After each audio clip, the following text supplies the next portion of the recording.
উজ্জ্বলের বাবু এই উজ্জ্বল এসে বলছে উজ্জ্বলকে মা দিয়েছে ফোন আনলে কোথায় যাবে? তলে ভরা ছিল একবার তলে মেরে দেখা তোর পাপ বাঁচাতে পারবে না। ছোটকাদা তুমি একটা কাজ করতে পারবে? আমি যাই, দোকান বন্ধ করে দিস, বিরিয়ানি আনতে তো। দু বোতল মদ খাবে না, হরতাল ভাত খেতে পারে না।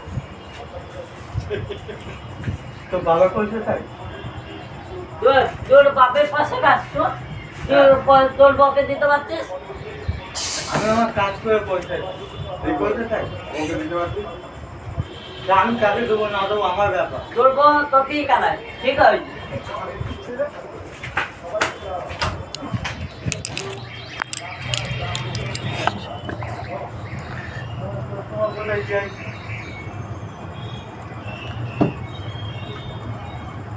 আজকে রাত্রে ছোটটা মারা হয়ে যাবে। আর সকালে একটা কথা বলা হয়ে গেছে।